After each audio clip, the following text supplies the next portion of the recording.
दोस्तों, मैं हूं सुशील और आपका स्वागत है आपके अपने चैनल पर। दोस्तों, कल्पना कीजिए, समुद्र में भयंकर तूफान आया हुआ है। लहरें आसमान छू रही हैं, जहाज डगमगा रहा है, नाविक के हाथ पैर कांप रहे हैं। लेकिन सच्चा नाविक क्या करता है? क्या वह वापस मुड़ जाता है? नहीं, कदापि नहीं।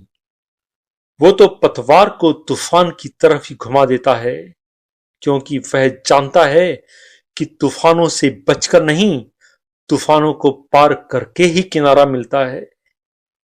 तो आइए हम सुनते हैं राष्ट्र कवि श्री मंगल सिंह सुमन जी की ये प्रेरणादायक कविता, तूफानों की ओर घुमा दो नाविक निज पतवार। दोस्तों, एक कविता सिर्फ समंदर की नहीं है, यह हर उस इंसान की कहानी है जो जीवन के तूफानों से लड़ रहा है। तो आइए सुनते हैं ध्यान से और अपने अंदर के छिपे नाविक को जगा लेते हैं। तूफानों की ओर घुमा दो नाविक निज पतवार। दोस्तों, वह पथ क्या, पथ की प्रतिष्ठा क्या, राहों में बिछे यदि शूल न हो, और नाविक के धैर्य की परीक्षा क्या, यदि धारा ही प्रतिकूल न हो। तो आइए शुरू करते हैं। तूफानों की ओर घुमा दो नाविक निज पतवार। आज सिंधु ने विष उगला है, लहरों का यौवन मचला है। आज हृदय में और सिंधु में साथ उठा है ज्वार। तूफानों की ओर घुमा दो नाविक निज पतवार। इन पंक्तियों में बताया गया है कि जैसे समुद्र उफान और तूफान से भरा है, वैसे ही मन में भी तीव्र भावनाएं उठ रही हैं।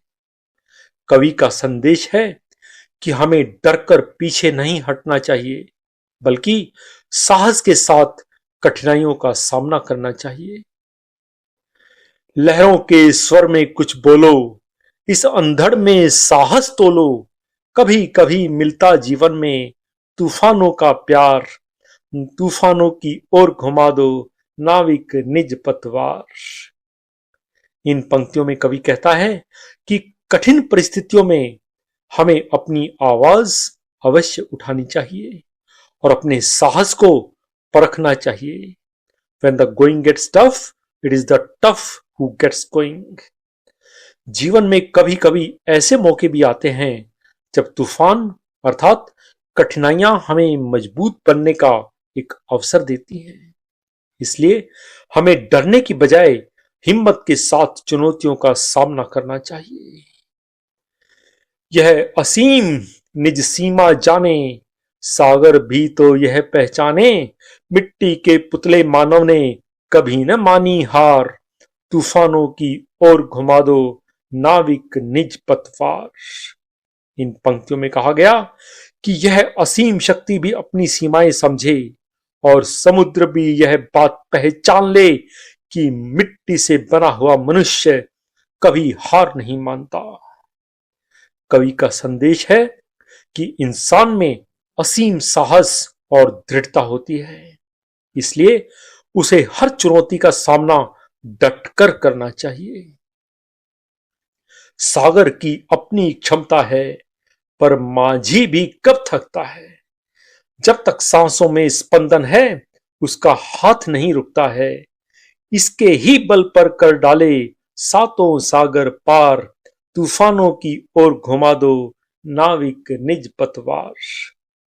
इन पंक्तियों में बताया गया कि समुद्र यद्यपि शक्तिशाली है, लेकिन नाविक भी हार मानने वाला नहीं है। जब तक उसमें जीवन और ऊर्जा है, वह लगातार प्रयास करता रहेगा। अपने इसी साहस और मेहनत के बल पर वह बड़ी से बड़ी कठिनाई को भी पार कर सकता है। दोस्तों, इस कविता का संदेश हमें यह सिखाता है कि जीवन के तूफानों से डरना नहीं, बल्कि उनका साहस के साथ सामना करना चाहिए। जब मन में हो विश्वास और हौसला हो अटल, तो कोई भी कठिनाई हमें रोक नहीं सकती। तो आइए हम भी अपने जीवन की हर चुनौती को स्वीकार करें और पूरी दृढ़ता के साथ आगे बढ़ें, क्योंकि जीत उन्हीं की होती है जो तूफानों का रुख अपनी ओर मोड़ देते हैं। दोस्तों, ये पंक्तियां हमें सिखाती हैं कि असली हिम्मत तूफानों से बचने में नहीं, बल्कि उनका सामना करने में है। जिंदगी की लहरें चाहे जितनी तेज हों, अगर इरादा मजबूत हो तो राह खुद ब खुद बन जाती है। उम्मीद है ये शब्द आपको भी अपने डर से आगे बढ़ने की ताकत देंगे। अगर ये प्रस्तुति आपको पसंद आई हो तो कृपया इसे लाइक, शेयर और सब्सक्राइब जरूर करें। धन्यवाद, शुक्रिया, मेहरबानी।